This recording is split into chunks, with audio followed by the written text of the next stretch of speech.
He pretended to be her friend, then cashed fake checks and tried to take her life savings. For the last 5 years, I've been managing my Aunt May's bills. She was in her late 80s, her memory not what it used to be, and I knew how quickly scammers could take advantage of someone like her. Every month, I'd drive over, check the mail, pay the utilities, and make sure her modest savings were safe. She trusted me with every password, every statement, every checkbook. I never thought much about it. It was simply what you do for family. She'd often say, "You've got a good head for numbers," and "I've got a good head for baking," before sliding me a plate of her pecan pie. When Aunt May passed away peacefully one Sunday morning, the grief was heavy but clean, the kind you expect after a long, full life. I knew there'd be paperwork and probate, but I thought I was prepared. I wasn't. 2 weeks later, a man I didn't recognize showed up at her bank, claiming he was a close friend she'd entrusted with final expenses. He presented a stack of signed checks, all made out to him, totaling nearly every dollar she had left. The signatures looked shaky, but Aunt May's hands had been shaky for years. The teller, unsure, put a hold on the withdrawal and called me. When I saw the checks, my stomach turned. Aunt May had never mentioned this man, and the style of her signature. It wasn't just shaky, it was wrong. Too neat in places, too forced in others. Something inside me went cold. I didn't sleep the night after I saw those checks. My mind kept going over Aunt May's handwriting, the small loop she always made in the letter Y, the tired curl she put at the end of the letter S. I had paid her bills for years. I knew the rhythm of her pen. What sat on my kitchen table looked like someone's idea of her signature, not the real thing. It was meticulous in all the wrong places, as if whoever forged it had tried too hard to mimic an old woman's hand. I called the bank first, because that's where the money was. The customer service representative was apologetic but procedural. "We need a copy of the death certificate. Next of kin verification." I pushed harder. "Look, there are checks here. Someone is trying to walk away with everything. Please, check your cameras. Put a stop on any withdrawals." After a long pause, she said they would place a temporary hold and escalate it to fraud. Then I went home and started pulling Aunt May's things the way I always did, slowly, respectfully. I found the checkbook where she kept it, tucked behind a cookbook. The register had been marked up to the day she died. The checks she had supposedly written to this man were not in the book. That was the first solid marker that something was very, very wrong.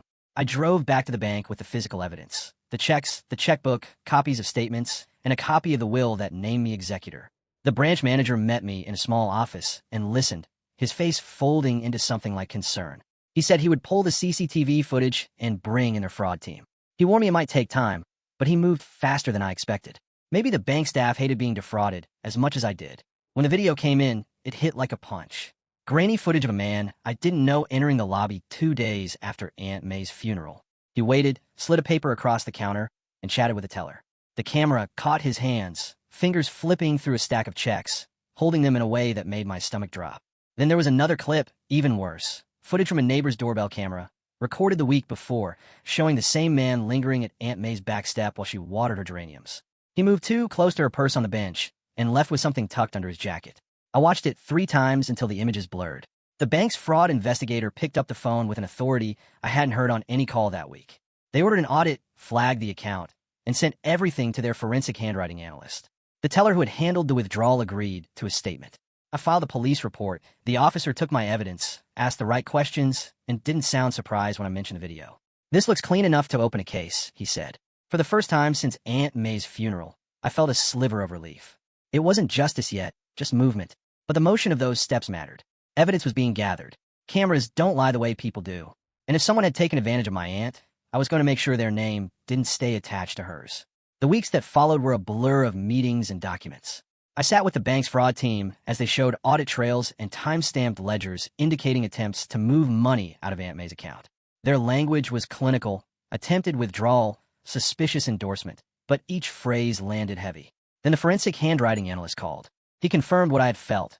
Pressure was wrong, loops and slants did not match Aunt May's steady hand, and several strokes appeared traced.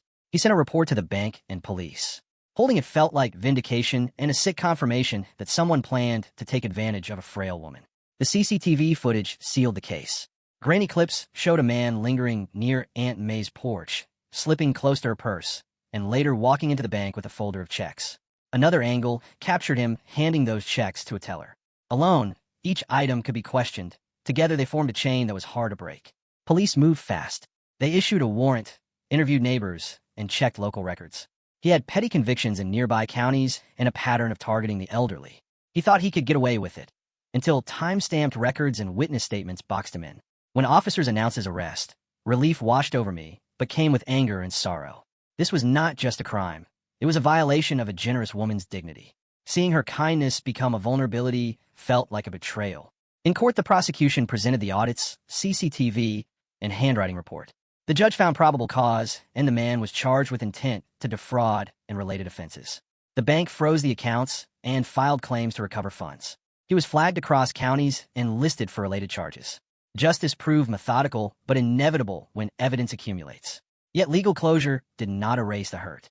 I clung to small, private memories, her laugh when she burned pecan pie, the labels on her jars. Those are the things I vowed to protect. If the law could recover the money, I would guard her dignity and the quiet parts of her life that no thief could steal. In the weeks after, neighbors brought casseroles and old stories. Their small kindnesses stitched me together. I kept Aunt May's checkbook, the evidence of a life lived simply and well. Update. A week after the arrest, the house felt quieter and steadier. The chaos of reports and interviews had thinned into calls and paperwork, and I could breathe. The bank confirmed the accounts were frozen and restitution had started. The detective said the charges would likely hold given CCTV and handwriting evidence. That brought relief, but not healing. Grief and anger moved through me in waves. Some mornings I woke with a heavy ache. Other days I fell hollow. Neighbors brought casseroles and stories that made me laugh through tears. Mrs. Ellis came by with lemon bars and told me how Aunt May hummed while shelving preserves. Those small memories stitched the raw edges of pain. There was still work to do. I met with the bank to review audits and sign forms to recover funds. Paperwork felt intimate, pages that reflected a life of thrift and quiet care. I kept copies of the handwriting report and CCTV stills in a folder labeled for Aunt May. Community support surprised me. People I hadn't heard from in years offered help with gutters, probate, and sorting her things. Their quiet presence meant more than any court outcome. It reminded me that while one person tried to steal from her, many more loved her and wanted to protect what she left. I went through her belongings slowly, keeping a few jars, a yellowed recipe card, and a favorite teacup. I arranged them on the kitchen table and told stories aloud, small rituals that made the pain more bearable. Speaking about her felt like honoring her life. I promised myself to guard her memory. At night, I slept a little easier. Not healed, but steadier. The detective called to say the suspect had been denied bail because of prior offenses and strong evidence. That brought cautious relief.